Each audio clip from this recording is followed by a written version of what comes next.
नमस्कार, आपसे मेरा नाम है अशोक बिरादव एडवोकेट और मैं आप सभी के लिए लीगल एडवाइस पर वीडियोस अपलोड करता हूं, जो कि आप सब लोग लाइक करते हैं, पसंद करते हैं, शेयर करते हैं और सब्सक्राइब भी करते हैं।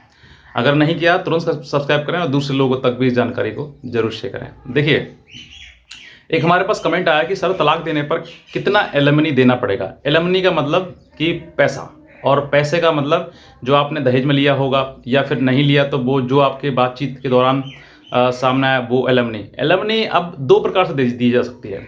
एक तो आपने केस पिटीशन फाइल किया, मतलब तलाक का आपने पिटीशन फाइल किया, डाइवोर्स का, और कोर्ट ने बता दिया आपको कि आपको इतना पैसा देना है, तलाक मिल जाएगा। ठीक है, ये एक तो ये तरीका। दूसरा, म्यूचुअली तरीके से, आप म्यूचुअली मतलब दोनों रजामंदी से भी आप सेक्शन 13B के तहत, हिंदू मैरिज एक्ट के तहत आप डाइवोर्स का पिटीशन फाइल कर सकते हैं, और वो आपका आउट ऑफ कोर्ट सेटलमेंट होगा। यानी कि उसमें कोर्ट का कोई भी इन्वॉल्वमेंट नहीं होगा। बस कोर्ट ये है कि जब आप दोनों राजी हो जाएंगे, यानी कि दोनों, आपको लगेगा कि हाँ दोनों रजामंद हैं और अब दोनों अलग होने की कगार पर हैं या अलग होना चाहते हैं, तो आप बाहर आउट ऑफ कोर्ट आप सेटलमेंट कर लें।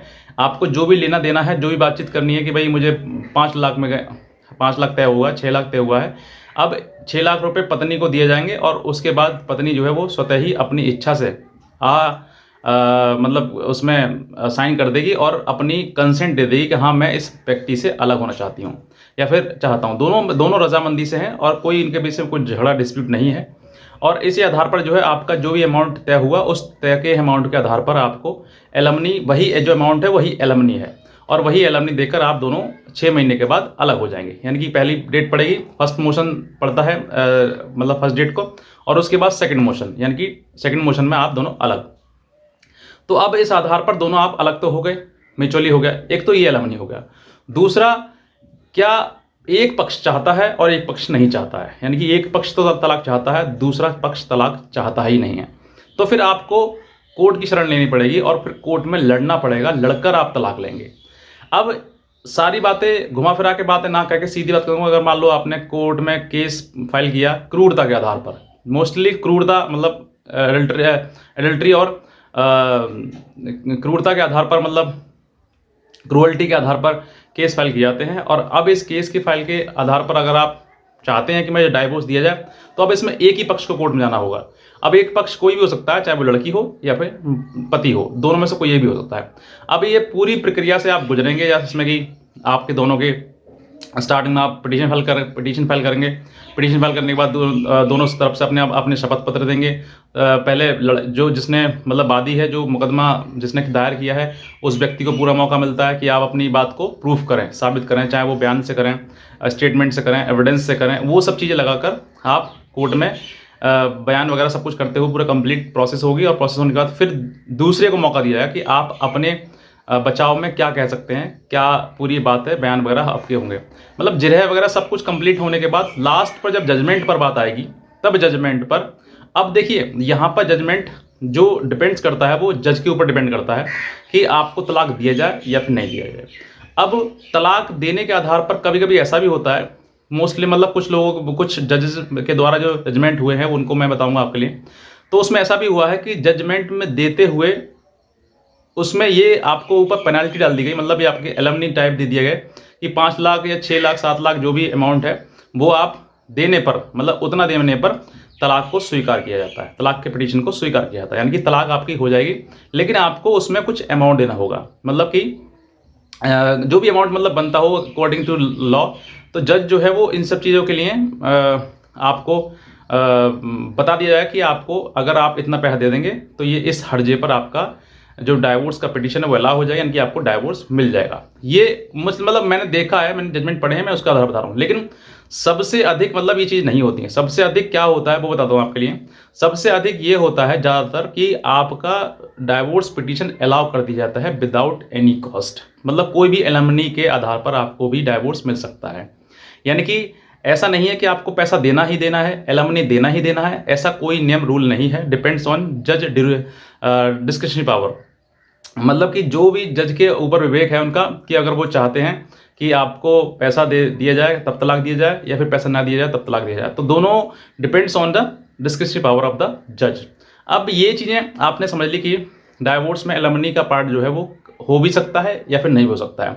अब ज़्यादा पॉसिबिलिटी किसकी है?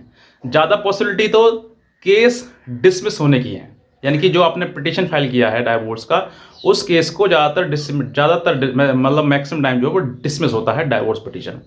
अब डिसमिस हो गया तो आपको ना एलिमनी किसी प्रकार देनी है, ना ही तो मतलब कम ना ज़्यादा, कुछ देना ही नहीं है, मतलब डिसमिस हो गया तो ख़त्म बात।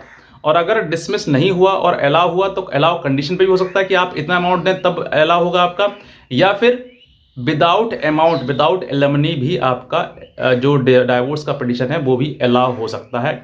और इस आधार पर जो है वो डाइवोर्स आपका अलाउ हो जाएगा, और इस आधार पर आपको कोई भी रुपये पैसा पत्नी को नहीं देना होगा या पति को नहीं देना होगा।